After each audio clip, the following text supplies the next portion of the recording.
یہ جو اتنا لمبا پیریڈ گزرا کیپٹیوٹی کا، غلامی کا، جلا وطنی کا، اس کے نتیجے میں جوئش کمیونٹی میں بہت سارے سوال پیدا ہونے شروع ہو گئے جن کا وہ حل تلاش کر رہے تھے.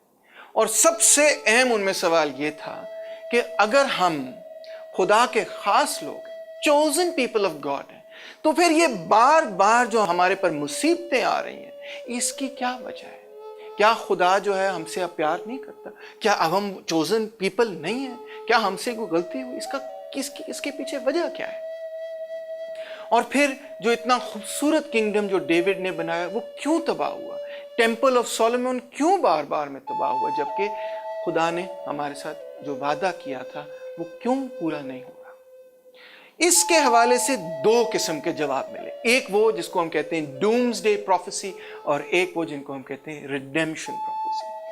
پہلی پروفیسی یہ تھی جس کو ہم کہتے ہیں ڈومز ڈے پروفیسی. اس میں یہ تصور تھا کہ جو کچھ جوز کے ساتھ ہوا وہ جائز ہوا. جائز اس لیے تھا کیونکہ جوز بخود وہ وعدے بھول چکے تھے کہ جو کہ انہوں نے خدا سے کیے تھے. جو 10 کمانڈمنٹس تھیں، جو وعدہ انہوں نے کیا کہ یہ چیزیں ہم نہیں کریں گے، وہ چیزیں انہوں نے کرنی شروع کی.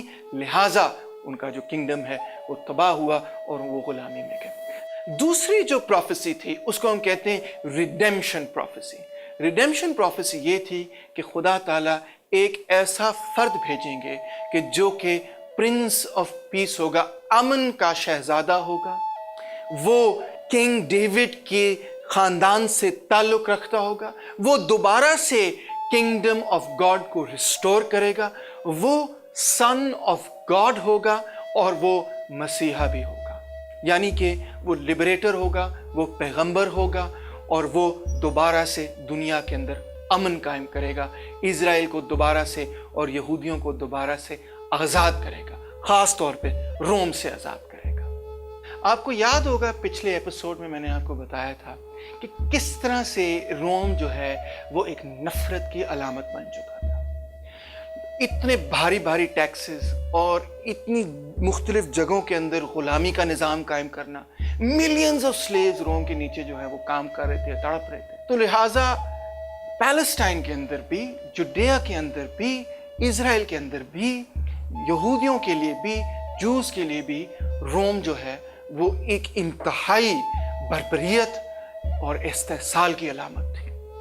اور وہ یہ چاہتے تھے، تڑپتے تھے اس چیز کے حوالے سے کہ وہ کسی نہ کسی حوالے سے روم کے اقتدار کو جو ہے فلسطین سے ہٹا دیں اور دوبارہ سے اسرائیل جو ہے اس کو قائم کر لیں. اس حوالے سے ایک نہیں کئی بغاوتیں. 70 BC میں ایک بہت بڑا ریوولٹ ہوا ہیروڈ کے خلاف اور اس کا جو بیٹا تھا اس کے خلاف، اور کہا جاتا ہے کہ تقریباً 2000 لوگوں کو رومنز نے سولی پر چڑھا دیا، کروسیفائی کر. پھر جوڈس ابھرا، ایک اور ایسا گوریلا واریر جس نے کہ جنگ کی رومنز کے خلاف، اور اس کے لیے لقب استعمال ہوتا تھا دا کنگ آف دا جوز. اس نے گوریلا وار لڑی مگر اس کو بھی کامیابی نہیں.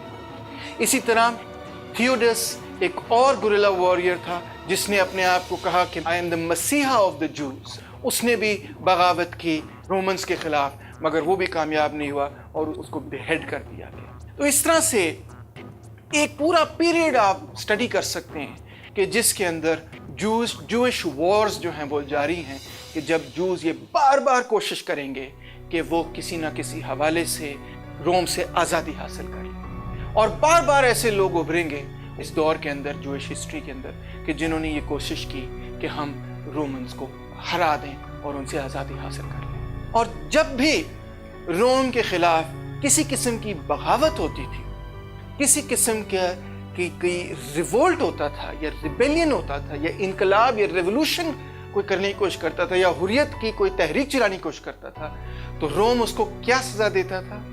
کروسیفکشن. کروسیفکشن یعنی صلیب پر چڑھا دینا روم کی سب سے سخت سزا تھی، اور ان لوگوں کے لیے یہ رکھی گئی تھی کہ جو کہ روم سے بغاوت کرے، یعنی کہ وہ لوگ جو کہ باغی. جہاں ایک پہلو یہ تھا کہ جو جوئش لوگ تھے، جو یہودی تھے، وہ ایک قوم کی حیثیت سے روم کے خلاف بغاوت کر رہے تھے، تو دوسرا ایک اور دلچسپ پہلو اس پوری داستان، اس پوری تاریخ کے حوالے سے یہ تھا کہ جوز کے اندر، یہودیوں کے اندر بھی کئی طبقات تھے، اور ہر طبقہ جو ہے اس کی ایک مختلف سوچ تھی، ایک مختلف انڈرسٹینڈنگ تھی، ایک مختلف ریلیجس اسکول آف تھاٹ تھا، مکتبہ فکر تھا۔ سب سے پہلے جو جوئش اپر کلاس تھی وہ طبقہ تھا جو گریک زبان بھی جانتا تھا، جو روم کے ساتھ بنسبت بہتر ایک رویہ رکھتا تھا، اتنا سخت روم کے وہ خلاف نہیں تھا، بلکہ ان کے ساتھ ایک حوالے سے کلیبریٹ بھی کیا کرتے تھے۔ اور یہ لوگ جو تھے وہ بنیادی طور پہ سادوسی سکول کے ساتھ یا سادوسی سوچ کے ساتھ جڑے ہوئے۔ دوسرا جو سکول تھا، جو کہ غریب جو طبقہ تھا، خاص طور پہ شہری غریب جو تھے، وہ اس کی حمایت کرتے تھے، ان کو ہم کہتے ہیں دا فارسی سکول۔ تیسرا ایک اور طبقہ تھا جو کہ دیہاتوں کی جانب جس نے اپنا رخ اپنایا، وہ شہروں سے نکل کے وہ دیہاتوں میں چلے گئے، ان کا نام تھا ایسنی سکول۔ جو ایسنیز تھے وہ یہ چاہتے تھے کہ وہ ملکیت کے بھی خلاف تھے، ملکیت کے بغیر رہیں، وہ یہ چاہتے تھے کہ غلامی کے بھی وہ خلاف تھے، وہ شادی کے بھی خلاف تھے۔ وہ کہتے تھے کہ ہم ایک ایسا کمیون بنائیں گے کہ جس کے اندر تمام لوگ جو ہیں برابر رہیں گے، برابر کھانا کھائیں گے وغیرہ وغیرہ۔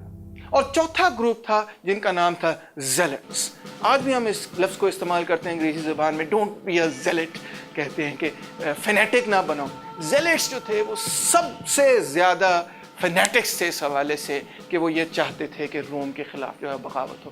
وہ سب سے زیادہ لڑنے مرنے کے لیے بھی تیار تھے، کٹ جانے کے لیے تیار تھے، ٹارچر بھی ہوتے تھے تو وہ ہمت نہیں ہارتے تھے، اور سب سے زیادہ آپ کہہ سکتے ہیں کہ ان کے اندر نفرت پائی جاتی تھی روم کے لیے۔